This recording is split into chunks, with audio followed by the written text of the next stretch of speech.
Yes, good morning student. Previous lecture में हमने start किया था हमारा चैप्टर 8 जिसका नाम है लाइंस एंड एंगल्स, और उसमें हमने दो टॉपिक भी पढ़ा था, complementary angle and supplementary angles के बारे में, और उनसे रिलेटेड कुछ सम भी डिस्कस किए थे।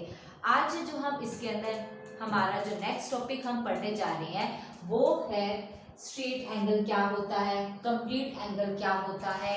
एक हम पढ़ेंगे इंटरसेक्टिंग लाइंस के बारे में और एक एडजेसेंट एंगल के बारे में। ये चार हमारे पास टॉपिक है और इन चारों टॉपिक से रिलेटेड सम भी डिस्कस करेंगे। तो सबसे पहले हम डिस्कस करते हैं कि what is a straight angle. Straight angle क्या होता है, कितने डिग्री का होता है स्ट्रेट एंगल। जो आपका स्ट्रेट एंगल होता है वो होता है 180 डिग्री का, ठीक है। और इसको ड्रॉ कैसे करते हैं, ये हम लेते हैं इसके अंदर एक लाइन, ठीक है। इसको मैंने नाम दे दिया ए बी, एक मैंने स्ट्रेट लाइन ये ए बी। जो स्ट्रेट एंगल होता है 180 डिग्री का, इसको हम इस तरीके से ड्रॉ करते हैं, बीच में इसको नाम दे देते हैं ओ का। ये पूरा एंगल आपका बनता है 180 डिग्री का, ठीक है। ये आपका बन जाता है स्ट्रेट एंगल, क्लियर। और इसको हम लिखेंगे कैसे कि ये एंगल ए, बीच में कौन सा पॉइंट है ओ, ओ पॉइंट के ऊपर 180 का एंगल बना ना, तो ये जो ओ पॉइंट है ये आपका आएगा सेंटर में, और फिर है ये आपका पॉइंट बी, ए ओ बी। ये कितने का एंगल आपके पास 180 डिग्री का, इसको बोलते हैं स्ट्रेट एंगल, और इसको बनाते हैं ऐसे स्ट्रेट लाइन करके। कई बार किसी फिगर में आपको ये एंगल इस तरीके से भी बना हुआ मिल सकता है, ये बीच में ओ पॉइंट, इसको नाम दे देते हैं ए, यहाँ इसको नाम दे देते हैं बी पॉइंट, ठीक है। तो ये एंगल कितने का 180 डिग्री का। कई बार ये एंगल आपको इस तरीके से भी मिलता है, इस तरीके से भी मिल सकता है, ये भी स्ट्रेट एंगल है 180 डिग्री का, क्लियर। कई बार ये एंगल आपको यहाँ पर इस तरीके से नीचे भी मिल सकता है, तो यहाँ भी ये एंगल कितने का है 180 डिग्री का है, ठीक है। एक लाइन के ऊपर बनने वाला एंगल, एक तरफ एंगल बनेगा या तो ऊपर या फिर नीचे या फिर इस तरीके से साइड में आपको एंगल मिल सकता है। ये कितने का एंगल होता है 180 डिग्री का। 180 डिग्री के एंगल को बोलते हैं स्ट्रेट एंगल। जो नेक्स्ट हमारे पास एंगल है वो है कंप्लीट एंगल, कि कंप्लीट एंगल क्या होता है। देखिए कंप्लीट एंगल, कंप्लीट एंगल जो होता है ना वो होता है 360 डिग्री का। जो जैसे कि सर्कल होता है, पूरा सर्कल, जैसे कि सपोज कीजिए, इसको ड्रॉ कैसे करेंगे, ये मैंने लाइनें ड्रॉ कर दी है, तो ये जो पूरा एंगल बनेगा ना ये कंप्लीट, ये कितने का बनेगा 360 का। जो बीच में ये पूरा एंगल बन चुका है ये कितने का बन रहा है 360 डिग्री का। इसको बोलते हैं कंप्लीट एंगल। जो आपका सर्कल होता है पूरा कंप्लीट होता है वो होता है आपका 360 डिग्री का, ठीक है। तो स्ट्रेट एंगल कितने का होता है 180 डिग्री का। इसको इस तरीके से ड्रॉ किया जाता है, और जो कंप्लीट एंगल 360 डिग्री का वो इस तरीके से कंप्लीट होता है, क्लियर। अब हम क्या कर रहे हैं, स्ट्रेट एंगल और जो कंप्लीट एंगल है इससे रिलेटेड सम करेंगे। ये सम आपका सम नंबर 10। देखिए सम नंबर 10 में क्या है, ये स्टूडेंट ये देखिए सम नंबर 10 क्या कहता है। सम नंबर 10 में find the value of x. कुछ फिगर दे रखी है, टोटल 5 फिगर्स है। इसमें मैंने आपका उठाया है फिगर सेकंड, यानी कि सम नंबर इसका सेकंड उठाया है। इसमें आपको क्या करना है, एक्स की वैल्यू फाइंड आउट करनी है। इसमें जो एक्स है इसकी वैल्यू हमें फाइंड आउट करनी है, ठीक है। तो इस फिगर को ध्यान से देखिए, इस फिगर में आपको क्या क्या दिखाई दे रहा है। एक एंगल 42 डिग्री का दिखाई दे रहा है, एक ये वाला एंगल है जो x डिग्री का है, एक ये एंगल है जो आपका 51 डिग्री का है। इनमें से हमें वैल्यू किसकी निकालनी है, x की, मतलब आपको क्या निकालना है, x डिग्री निकालना है। तो इस सम को अगर हम ध्यान से देखते हैं तो देखिए ये एक स्ट्रेट लाइन है, स्ट्रेट लाइन के ऊपर ये पूरा एंगल, अगर मैं इस कंप्लीट एंगल को फॉर्म करती हूँ इस तरीके से, तो ये एंगल कितने डिग्री का होता है कंप्लीट एंगल। अगर ये पूरा एंगल देखें यहाँ से लेकर यहाँ तक का, तो कितने का बनता है 180 डिग्री का, क्योंकि ये स्ट्रेट एंगल बन रहा है। ये बिल्कुल इस तरीके से बन रहा है ना, इस तरीके से, तो ये वाला एंगल कितने का होता है 180 डिग्री का, क्योंकि स्ट्रेट एंगल है, क्लियर। तो बस हम उसी चीज का यूज करेंगे। तो स्ट्रेट एंगल है, मैंने आपको उसमें बताया था अगर ये पॉइंट ए है, ये पॉइंट बी है, बीच में ओ है, तो 180 डिग्री को कैसे रिप्रेजेंट किया जाता है, एंगल ए, बीच में पॉइंट ओ आया है तो इसको बीच में रखना है, उसके बाद बी, ये कितने का है, 180 डिग्री का है। तो इसी तरीके से हम यहाँ पर इसका यूज करेंगे। तो ये कंप्लीट एंगल, ये जो इतना एंगल है ये कितने का है, 180 डिग्री का स्ट्रेट एंगल का है। क्या है, एंगल ए, बीच में पॉइंट क्या है, ओ, उसके बाद बी, ये कितने का है, 180 डिग्री का है, स्ट्रेट एंगल है। तो अब इस ए ओ बी के अंदर यानी कि जो स्ट्रेट एंगल है इसमें कौन कौन से एंगल इंक्लूड है, एक तो है आपका ये 42 डिग्री, दूसरा ये x डिग्री, तीसरा एंगल कौन सा इंक्लूड है, 51 डिग्री, तब जाकर के क्या बनता है, ये 180 डिग्री बन रहा है। क्योंकि ये एंगल आपको पता है स्ट्रेट एंगल होता है, तो इस स्ट्रेट एंगल में क्या क्या इंक्लूड है, 42 डिग्री, x डिग्री और 51 डिग्री। जब इन तीनों को प्लस करेंगे तब जाकर हमारे पास क्या आएगा, 180 डिग्री। तो वैल्यू किसकी निकालनी है, x डिग्री की, वही सेम ट्रांसपोजिशन मेथड का यूज करेंगे। तो पहले इन दोनों को प्लस कीजिए, 42 प्लस 51, 2 प्लस 1 3, 5 प्लस 4 9, ये बन गया आपका 93 degree, plus x degree equal 180 degree. Value तो x डिग्री की निकालनी है तो उसको रखेंगे लेफ्ट साइड में, बाकी वैल्यूज को राइट साइड में। राइट साइड में ऑलरेडी है 180 डिग्री, यहाँ 93 डिग्री प्लस का, वहां जाकर हो जाएगा माइनस का। तो x डिग्री की वैल्यू क्या आ गई, माइनस कीजिए, 10 माइनस 3 7, यहाँ बच चुका आपके पास 7, तो कैरी लेना पड़ेगा, 17 माइनस 9 कितना बन चुका है, 8, ये बन गया आपके पास 87 डिग्री, ये आ गया आपके पास x डिग्री की वैल्यू। ठीक है, तो इसके जो फर्स्ट पार्ट है, सेकंड पार्ट है, थर्ड पार्ट है और जो इसका फोर्थ पार्ट है वो बिल्कुल सेम इसी तरीके का आपने करना है, बिल्कुल सेम स्टेप है। ये एंगल स्ट्रेट एंगल, तो इस straight angle means angle A O B आपके पास 180 डिग्री दे रखा है, इसमें कौन कौन सा एंगल इंक्लूड है, 42 डिग्री, x डिग्री और 51 डिग्री, तीनों को प्लस किया, ये 180 दे रखा था। फिर ट्रांसपोजिशन मेथड, इन दोनों को प्लस किया, 93 degree, x degree, value x degree की निकालनी है, लेफ्ट साइड में रखा, 93 प्लस का वहां जाके माइनस का, तो x डिग्री की वैल्यू आ गई 87 डिग्री। ठीक है, तो इसका जो first part, second part, third part बिल्कुल सेम है इस सेकेंड पार्ट की तरह जो हमने यहाँ पर सॉल्व किया। अब हम इसका डिस्कस करेंगे पार्ट फिफ्थ। ठीक है, तो पार्ट फिफ्थ अब हम करें इसका डिस्कस। देखिए पार्ट फिफ्थ क्या है,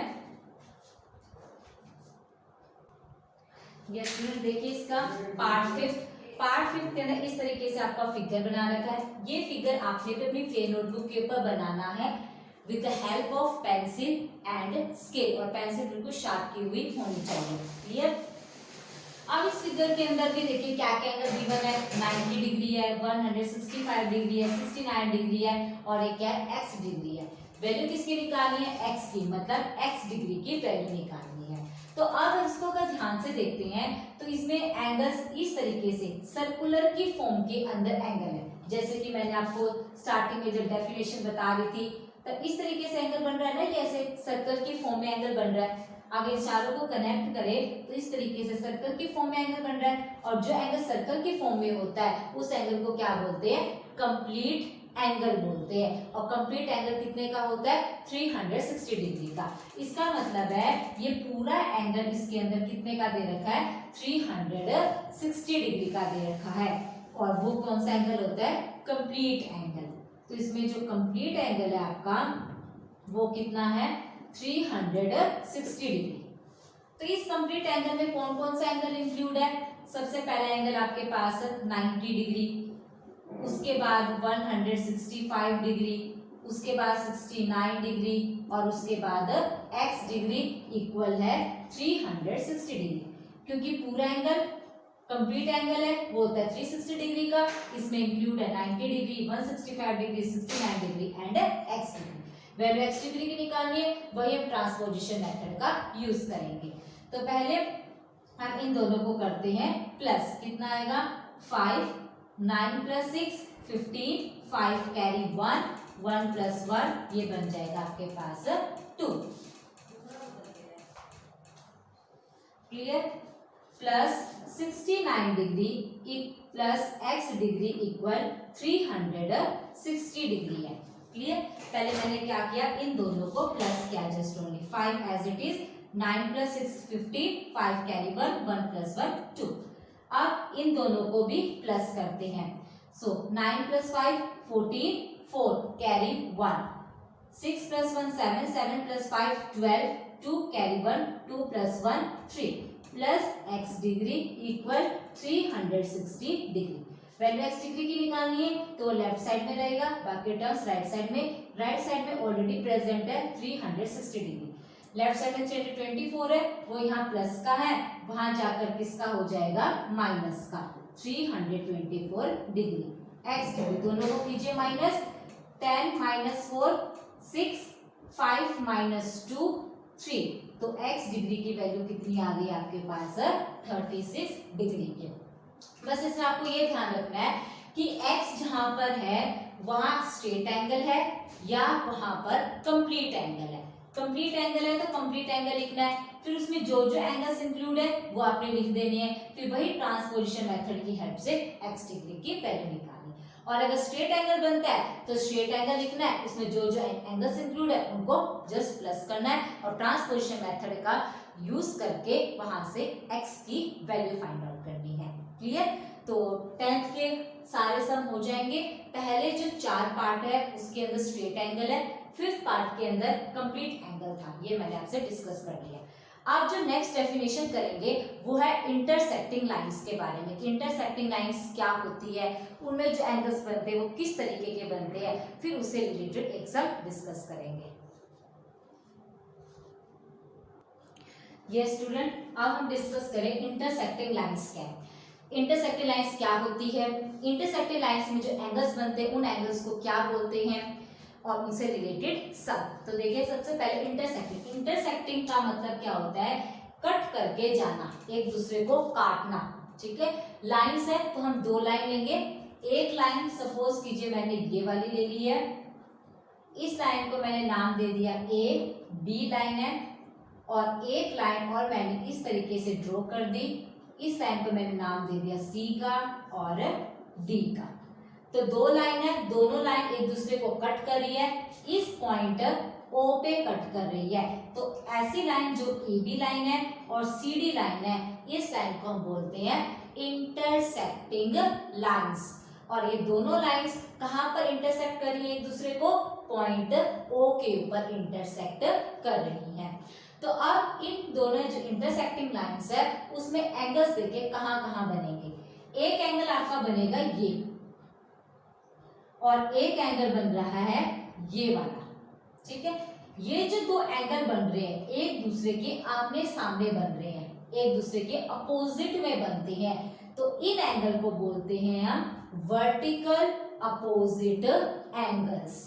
और ये जो वर्टिकल अपोजिट एंगल्स बने ना, ये वर्टिकल अपोजिट एंगल्स हमेशा इक्वल होते हैं। तो इसमें वर्टिकल अपोजिट एंगल कौन सा बना है, एक एंगल ए, ये एंगल कहां बना है, पॉइंट ओ के ऊपर। तो पॉइंट ओ कहां आएगा आपका, सेंटर में, ए ओ सी। ठीक है। किसके इक्वल होगा, इस नीचे वाले एंगल के जो इसके जस्ट अपोजिट में है। ये कौन सा एंगल है, यहाँ भी ये एंगल भी ओ पॉइंट पे बना है, तो इसका मतलब सेंटर में तो ओ आएगा। ठीक है। कहां बना है ये, बी ओ डी में, तो इस एंगल को क्या नाम दोगे, एंगल बी ओ डी। ये दोनों एंगल एक दूसरे के अपोजिट है, तो इसलिए इन एंगल का क्या नाम होता है, वर्टिकल अपोजिट एंगल्स। क्या नाम है इसका, वर्टिकल अपोजिट एंगल। ठीक है। कई बार इसके शॉर्ट फॉर्म में ऐसे भी लिख देते हैं, वर्टिकल अपोजिट एंगल, कई बार ऐसे शॉर्ट फॉर्म में भी लिख देते हैं। और जो वर्टिकल अपोजिट एंगल है वो हमेशा इक्वल होते हैं। अब इसी तरीके के एंगल यहां भी तो बन रहा है, एक ये वाला एंगल और एक ये वाला एंगल, ये भी तो अपोजिट साइड में है, तो ये भी कौन से एंगल हो गए, वर्टिकल अपोजिट एंगल। ठीक है। ये वाला जो एंगल है हमारा इस एंगल के इक्वल है, इसलिए इसको मैंने सिंगल लाइन से रिप्रेजेंट किया। ये वाला एंगल इस लाइन एंगल के इक्वल है, इसलिए इन दोनों को डबल लाइन से रिप्रेजेंट किया, मतलब डबल लाइन वाले एंगल आपस में इक्वल है और सिंगल लाइन वाले एंगल आपस में इक्वल है। डबल लाइन वाले एंगल के एक दूसरे के अपोजिट में बने हुए, तो इसलिए ये भी वर्टिकल अपोजिट एंगल हुए और ये भी इक्वल होंगे।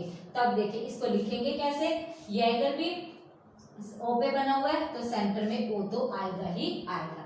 और ये जो साइन में लिखती हूँ ना ऐसे एरो डाल के, ये साइन एंगल का होता है। किसका साइन होता है? ये एंगल का। ये आप लोगों ने 6th क्लास में भी पढ़ा होगा। ये साइन किसका होता है? आपका एंगल का साइन होता है। ठीक है, तो सेंटर के अंदर क्या आया है? ओ पॉइंट आया है। ठीक है, तो अब इस एंगल को के बारे में बात करें तो ये एंगल क्या साइड में बना हुआ है, कैसे पढ़ोगे इसको? Angle A O D, A O D, ये वाला एंगल। ठीक है, किसके इक्वल है? इस एंगल के। इस एंगल को कैसे रीड करोगे? ये एंगल ऐसे बन रहा है ना, यहां से यहां पे ऐसे बना हुआ है, तो इसको रीड कैसे करेंगे? Angle C O B, C O B. B O centre में क्यों आया? क्योंकि ओ के ऊपर बना हुआ है और आगे पीछे सी ओ बी। क्लियर? ये भी आपस में इक्वल होंगे, क्यों? क्योंकि ये भी वर्टिकल अपोजिट एंगल है। ठीक है, और वर्टिकल अपोजिट एंगल्स जो होते हैं ना, हमेशा इंटरसेक्टिंग लाइंस के अंदर ही बनते हैं। क्लियर? अब हम कर रहे हैं इससे रिलेटेड सम, जो है आपका सम नंबर 11। 2 पार्ट है उसमें, मैं इसका फर्स्ट पार्ट डिस्कस कर रही हूँ, सेकेंड पार्ट सेम है, वो आपने सॉल्व करना है। क्लियर?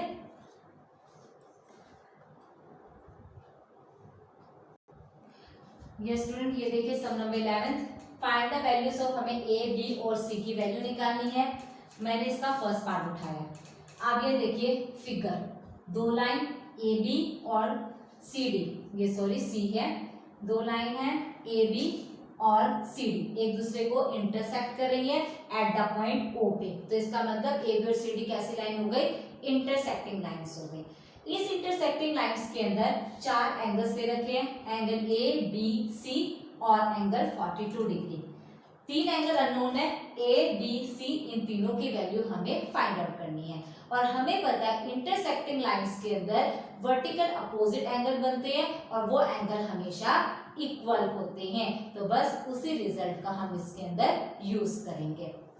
ठीक है, तो क्या लिखोगे? सिंस लाइन जो आपकी ए बी एंड जो सी डी लाइन्स है आर, कैसी लाइन है ये?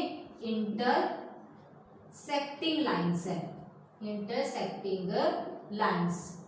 ठीक है, दोनों लाइन्स कौन से पॉइंट पे इंटरसेक्ट हो रही है? At the point O, which intersect at point O पे इंटरसेक्ट हो रही है। तो वर्टिकल अपोजिट एंगल्स बनेंगे। कौन कौन से वर्टिकल अपोजिट एंगल्स है? एक तो जो अपोजिट में बनते हैं एक दूसरे के, देखिए 42 डिग्री और बी एक दूसरे के अपोजिट में है, मतलब ये दोनों कैसे एंगल है? वर्टिकल अपोजिट एंगल है, तो ये एंगल आपस में इक्वल होंगे। क्लियर? तो एक एंगल कौन सा है? इस 42 को कैसे लिखोगे? Angle A O C, angle A O सी। बीच में ओ इसलिए लगाया क्योंकि सारे एंगल ओ पॉइंट पे बन रहे हैं। ए ओ सी किसके इक्वल होगा? इसके अपोजिट में कौन सा एंगल है? ये वाला एंगल। इस एंगल का क्या नाम है? Angle B O D, B O D. कैसे एंगल है? ब्रैकेट में लिखोगे वर्टिकल अपोजिट एंगल। अब एंगल ए ओ सी की वैल्यू क्या है? ए ओ सी इसकी वैल्यू कितनी है? 42 degree equal angle B O D, इसकी वैल्यू क्या है? बी। इसका मतलब बी की वैल्यू कितनी आ गई आपके पास? 42 डिग्री आ गई है। ठीक है, बी अब क्या बन गया आपके पास? 42 डिग्री। अब हमारे पास वैल्यू किसकी निकालनी है? मुझे ए की और सी की वैल्यू निकालनी है। अब ए की और सी की वैल्यू निकालने से पहले मैं ए की वैल्यू निकाल दूं, फिर सी की वैल्यू, तो ए की वैल्यू के इक्वल होगी। क्यों? क्योंकि ए और सी भी क्या है? वर्टिकल अपोजिट एंगल है और वर्टिकल अपोजिट एंगल हमेशा इक्वल होते हैं, इसलिए ए और सी तो इक्वल है। तो चाहे ए की वैल्यू निकालो या सी की वैल्यू निकालो, एक ही बात है। तो इसके लिए मैं क्या कर रही हूँ? ए की वैल्यू निकालूंगी। ठीक है, ए की वैल्यू निकालने के लिए आप इस लाइन को ध्यान से देखिए, ये लाइन को, ये लाइन कौन सी है? हमारी सी डी लाइन है। इस सी डी लाइन को ध्यान से देखिए। इस लाइन के ऊपर इस तरीके से ये लाइन गई हुई है, ओ पॉइंट का नाम है यहाँ पर एक एंगल बना हुआ ए और ये एंगल आपके पास 42 डिग्री का। तो ये एंगल कितने का होता है? स्ट्रेट एंगल है, स्ट्रेट एंगल है तो ये कितने डिग्री का एंगल हो गया आपके पास? 180 डिग्री का एंगल हो गया। ठीक है, नाउ 180 डिग्री का एंगल हो गया, ये स्ट्रेट एंगल है। ठीक है, आपको पता है कि जो आपका स्ट्रेट एंगल है वो कितने डिग्री का होता है? 180 डिग्री का होता है। इसमें कौन कौन से इंक्लूड हो गए? स्ट्रेट एंगल, ये मैंने फिगर बनाया, अब इसको ध्यान से देखो क्योंकि ए की वैल्यू निकालनी थी ना, इसीलिए इसको मैंने यहाँ पर ब्रेक कर दिया। तो अब स्ट्रेट एंगल में कौन कौन से आ गए? ए और 42 इंक्लूड हो गए। A plus 42 degree equal 180 degree. Value किसकी निकालनी है? ए की वैल्यू निकालनी है। तो अब ए की वैल्यू निकालेंगे by the help of transposition method.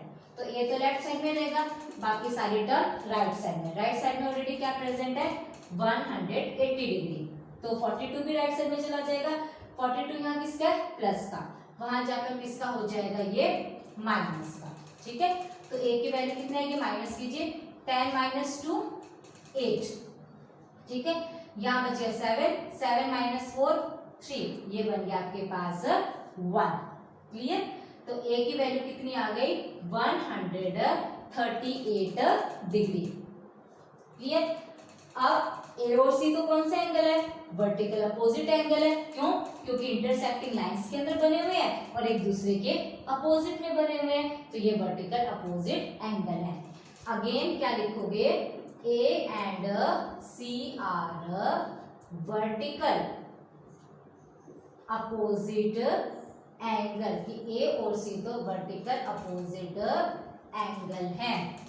अब क्योंकि ये वर्टिकल अपोजिट एंगल है तो इसीलिए ए की वैल्यू सी की वैल्यू के इक्वल हो जाएगी, और ए की वैल्यू कितनी है? 138 डिग्री। तो सी भी कितना आ गया आपके पास? 138 डिग्री। तो किस किस की वैल्यू निकालनी थी? ए की, बी की और सी की। ए की वैल्यू आ गई 138 डिग्री, बी की वैल्यू आ गई 42 डिग्री और सी की वैल्यू आ गई 138 डिग्री। कैसे निकाला?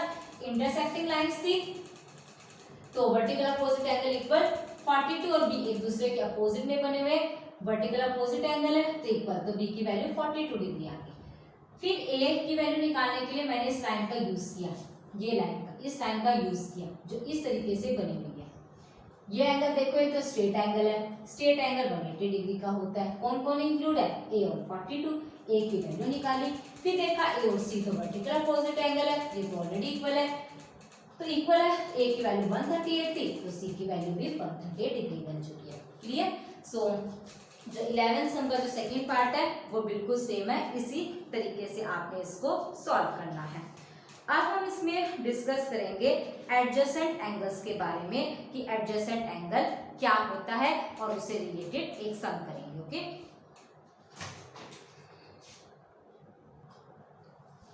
ये स्टूडेंट अब हम डिस्कस कर रहे हैं कि व्हाट आर एडजेसेंट एंगल्स, क्या होते हैं एडजेसेंट एंगल्स, बनते कैसे हैं।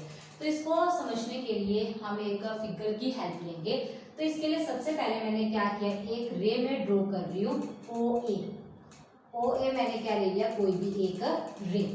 ठीक है, अब उसी के साथ एक और रे हम ड्रॉ करते हैं, यहाँ पर जा रही है एक रे ओ बी, नाम दे देते हैं इसको। ठीक है, इन दोनों के बीच में या फिर ये बोल दो इन दोनों की एक कॉमन रे ड्रॉ कर रहे हैं, वो रे है ओ सी। ठीक है, तो एक एंगल ये बनेगा, एक एंगल आपके पास ये बनेगा।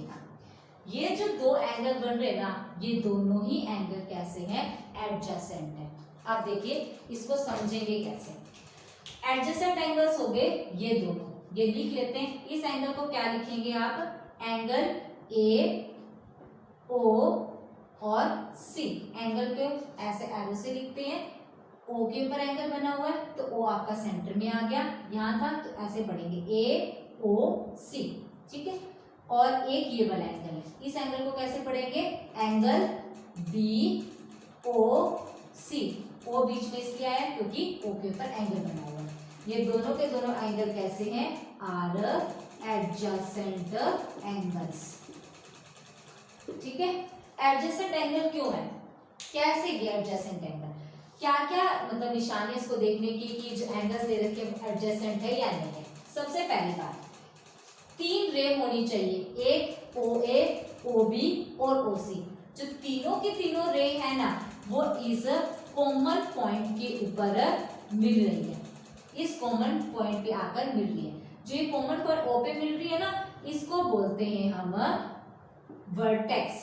क्या बोलते हैं, वर्टेक्स। और ये वर्टेक्स कॉमन इसलिए हो गया क्योंकि ये एक रे का वर्टेक्स नहीं है, पूरे 3 रे का वर्टेक्स है। पहला वर्टेक्स, पहली रे OA उसका वर्टेक्स है, दूसरी रे OB उसका वर्टेक्स है, तीसरी रे OC इसका वर्टेक्स है। तो 3 रे का वर्टेक्स होने की वजह से इसका नाम क्या बन गया, कॉमन वर्टेक्स। जब भी आपको एडजेसेंट एंगल देखने हो तब आपने क्या देखना होगा, 3 रे एक पर्टिकुलर पॉइंट पे आकर ज्वाइन होनी चाहिए। जैसे इसमें ज्वाइन हो रही है BO, OA, OC, इस O पॉइंट पे ज्वाइन हो रही है ना, तो इस तरीके से 3 रे एक पर्टिकुलर पॉइंट पे ज्वाइन होनी चाहिए, मतलब 3 रे का एक कॉमन वर्टेक्स होना चाहिए। दूसरी चीज आप क्या देखोगे जब आपने एडजेसेंट एंगल देखना है, एक रे कॉमन होनी चाहिए 2 रे की, मतलब 2 रे के बीच में एक रे जानी चाहिए। और ये रे जो है ना OC, OB और OA के बीच में है, इसलिए हम इसको क्या बोलते हैं, कॉमन रे। कॉमन रे की बजाय कई बार इसको कॉमन आर्म भी बोला जाता है, ठीक है। तो एडजेसेंट एंगल्स जब भी देखने हो 2 चीजें देखनी है, एक तो 3 रे का एक कॉमन वर्टेक्स होना चाहिए, दूसरा एक कॉमन आर्म होनी चाहिए, 2 रे की एक कॉमन आर्म होनी चाहिए, मतलब 2 रे ऐसी होनी चाहिए, एक रे उसके बीच में से जानी चाहिए। मेन बात है एक कॉमन वर्टेक्स होना चाहिए 3 रे का और एक कॉमन आर्म होनी चाहिए 2 रे की। क्लियर। अब हम करने जा रहे हैं इससे रिलेटेड सम।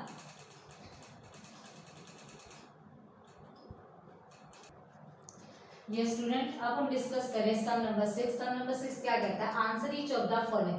कुछ कोर पार्ट्स दे रखे हैं, 6 पार्ट थे, मैंने इसके पहले 4 पार्ट नोट किए हैं। इसमें हर एक पार्ट का आपने आंसर करना है। इफ इसमें क्या, इफ अगर जो AB लाइन है और जो CD लाइन है, ये कैसी लाइन है, इंटरसेक्टिंग लाइन है, और दोनों लाइन एक दूसरे को कहाँ इंटरसेक्ट कर रही है, पॉइंट O के पर। इंटरसेक्टिंग लाइन है तो ऑब्वियस है वर्टिकल अपोजिट एंगल्स इसके अंदर बनेंगे। तो पहला आंसर क्या करना है कि क्या is angle 1 adjacent to angle 2, कि क्या जो ये एंगल 1 है और एंगल 2 है क्या वो एडजेसेंट एंगल है या नहीं है। तो ये हमें सबसे पहले चेक करना है। तो इसको चेक करने के लिए क्या करते हैं, मैं इस फिगर को जहां पर एंगल 1 है जहां एंगल 2 है उस फिगर को दोबारा से ड्रॉ करती हूँ। तो देखिए एंगल 1 और एंगल 2 कहां पर है, इस तरीके से बने हुए हैं। ये है आपके पास A, ये रे है OB, O पॉइंट है, ये है आपके पास C, यहाँ बना हुआ एंगल 1, यहाँ बना हुआ एंगल 2। अब देखिए क्या एंगल 1 और एंगल 2 एडजेसेंट है या नहीं है। तो एडजेसेंट के लिए क्या क्या देखना होता है, 3 रे की एक कॉमन वर्टेक्स होनी चाहिए। तो पहली रे OB, दूसरी रे OC, तीसरी रे OA, तीनों की तीनों रे इस पॉइंट O के ऊपर ज्वाइन हो रही है, मतलब तीनों रे की एक कॉमन वर्टेक्स O है। दूसरा क्या बताया था, एक कॉमन आर्म होनी चाहिए 2 रे की, एक रे OA एक रे OB, इन दोनों के बीच में एक कॉमन आर्म है, वो है C। तो इसका मतलब एंगल 1 और एंगल 2 कैसे हो गए, एडजेसेंट एंगल हो गए। तो इसका आंसर क्या आएगा, yes angle 1 and 2 are adjacent. Clear. Second question क्या है कि एंगल AOC, एंगल AOC का मतलब एंगल AOC मतलब एंगल 1 की बात कर रहा है, और एंगल AOE, AOE कौन सा है, एंगल AOE। अब हम इसको थोड़ा सा ड्रॉ करते हैं। एंगल AOE की बात कर रहे हैं ना, ये B नहीं था, sorry, this is your E, AOE, ठीक है। तो अभी किसकी बात कर रहा है कि क्या एंगल AOC और एंगल AOE भी एडजेसेंट है या नहीं है। तो AOC ये वाला एंगल 1, ये बना ना एंगल A, एंगल O और सी, मतलब एंगल 1 की बात कर रहा है, इस 1 की। और दूसरा एंगल कौन सा है, AOE। तो AOE देखिए कहाँ है, AOE, मतलब ये पूरा एंगल की बात कर रहा है। क्या ये दोनों ही एंगल एडजेसेंट होंगे? एक तो ये बात कर रहा है अब किसकी, इस एंगल 1 की, और दूसरी बात कर रहा है एंगल 1 का मतलब समझ आया ना कैसे बात कर रहा है, क्योंकि इसने बोला एंगल AOC की बात कर रहा है। एंगल AOC कहाँ क्या है, एंगल 1 है आपके पास। और फिर क्या बोल रहा है ये, एंगल AOE। एंगल AOE का मतलब हुआ ये पूरा एंगल, क्या ये वाला जो पूरा एंगल मैंने बनाया है और ये एंगल 1, क्या ये दोनों एडजेसेंट होंगे? तो एडजेसेंट होने के लिए क्या होगा, एक तो हमारे पास जो जैसे मैंने आपको एंगल बताया था पहले कि ये दोनों एंगल आपस में एडजेसेंट है, ये एडजेसेंट आया था, इसको छुपा लेती हूँ, 1 और 2 एडजेसेंट आया था, ये एडजेसेंट है ना। तो कैसे, इन दोनों एंगल के बीच में एक क्या निकल रही है, कॉमन आर्म निकल रही है। दोनों रे के बीच में कॉमन आर्म है और दोनों एंगल के बीच में भी ये आर्म क्या है, कॉमन है। ठीक है, स्पेशली आपने क्या देखना है, एंगल के बीच में आर्म कॉमन होनी चाहिए। तो एंगल 1 और 2 के बीच में एक आर्म क्या है, कॉमन है। तो देखिए यहाँ पर जो एंगल है AOE, ये पूरा एंगल, और इस एंगल के बीच में तो कोई आर्म है ही नहीं। जैसे यहाँ पर है एंगल 1 और 2 के बीच में एक लाइन निकल रही है ना, स्ट्रेट लाइन, एक रे निकल रही है। क्या इसी तरीके से एंगल, इस पूरे एंगल और इस छोटे एंगल के बीच में कोई लाइन नहीं निकल रही, तो इसलिए एडजेसेंट नहीं है। तो इसका आंसर क्या आ जाएगा, नो। उसके बाद कहते हैं कि क्या एंगल जो आपका COE है, ये वाला एंगल COE अब किसकी बात कर रहा है ये, इसको मैं दोबारा से ड्रॉ करती हूँ। ये देखिए इसको दोबारा से ड्रॉ कर रहे हैं, किस किस की बात करता है, एंगल COE और एंगल EOD। COE देखिए, COE का मतलब 2 की बात कर रहा है, और फिर उसके बाद एंगल EOD इसका मतलब है वो 3 और 4 की बात कर रहा है। ऐसे एक स्ट्रेट लाइन है, इस स्ट्रेट लाइन के बीच में यहाँ से E वाली रे निकल रही है और यहाँ से आपकी B वाली रे निकलती है। ये है आपका C, ये है आपका D। तो पहली बात किसकी कर रहा है, COE मतलब इस एंगल का नाम क्या आपके पास 2 है। ठीक है, उसके बाद EOD यानी EOD, इसके अंदर तो ये वाला एंगल भी आ गया और ये वाला एंगल भी आ गया, यानी कि 3 और 4। तो इसका मतलब ये पूरा एंगल की बात कर रहा है, और ये एंगल क्या है आपके पास, स्ट्रेट एंगल होता है। स्ट्रेट एंगल का दूसरा नाम लीनियर पेयर भी होता है। ठीक है, स्ट्रेट एंगल बोलो या फिर लीनियर पेयर बोलो, एक ही बात है। ठीक है, तो लीनियर पेयर भी हो गया, यानी कि स्ट्रेट एंगल हो गया। और इसमें ये बोला था कि क्या ये लीनियर पेयर बनाते हैं, यस ये लीनियर पेयर बनाते हैं। उसके बाद क्या पूछता है कि एंगल BOD और DOA। अब BOD देखिए कहाँ है, BOD का मतलब एंगल 4 की बात कर रहा है, और DOA का मतलब वो एंगल 5 की बात कर रहा है। क्या ये एंगल 4 और 5, बस 4 और 5 देखते हैं, बाकी को चलो मैं क्या कर देती हूँ, एक बार रब कर देती हूँ। तो अब देखिए एंगल 4 और 5 का मतलब ये एंगल क्या है, स्ट्रेट एंगल बोलो या लीनियर पेयर बोलो। स्ट्रेट एंगल कितने का होता है, 180 डिग्री का, और 180 डिग्री का तो सप्लीमेंट्री एंगल भी होता है। तो और ये इसने पूछा था कि क्या BOD और DOA सप्लीमेंट्री एंगल है, यस ये दोनों क्या है, सप्लीमेंट्री एंगल है। तो इसी तरीके से आपने इसके बाकी के 2 पार्ट कंप्लीट करने हैं, और इसी तरीके से इसका नेक्स्ट सम है सम नंबर 7, वो भी आपने कंप्लीट करना है। इसके बाद कुछ छोटी छोटी डेफिनेशंस आती हैं, आप सभी को पता होगा। राइट एंगल कितने डिग्री का होता है, 90 डिग्री का। एक्यूट एंगल मतलब ऐसे एंगल जो 90 डिग्री से छोटे होते हैं। ठीक है, और एक एंगल और बताइए, ऑब्ट्यूस एंगल बताइए कितने डिग्री का होता है। ऑब्ट्यूस एंगल कितने डिग्री का होता है, 90 डिग्री से तो ग्रेटर और 180 डिग्री से लेसर। ठीक है, वो तो ऑब्ट्यूस एंगल। ठीक है, 3 एंगल्स बताए हैं अभी राइट एंगल 90 डिग्री का होता है, और एक्यूट एंगल 90 डिग्री से छोटे, जैसे 30 डिग्री एक्यूट एंगल है, क्यों? क्योंकि वो 90 डिग्री से छोटा है। और मैंने आपको बताया ऑब्ट्यूस एंगल। ऑब्ट्यूस एंगल कितने डिग्री के होते हैं? जो 90 डिग्री से तो बड़े होंगे लेकिन 180 डिग्री से छोटे होंगे। Example 120 degree. 120 डिग्री क्या है? 90 डिग्री से ग्रेटर और 180 डिग्री से स्मॉलर है। तो ऑब्ट्यूस एंगल क्लियर हो गया आपको? Obtuse angle, right angle, acute angle, ये छोटी छोटी डेफिनेशन थी जो आप अपने 6th क्लास में भी पढ़ के आए। तो आज हमने क्या करना है, इस असाइनमेंट को, असाइनमेंट 1 इसको कंप्लीट करना है अपनी फेयर नोटबुक पे। कल हम करेंगे इसका असाइनमेंट 2। Okay, thanks.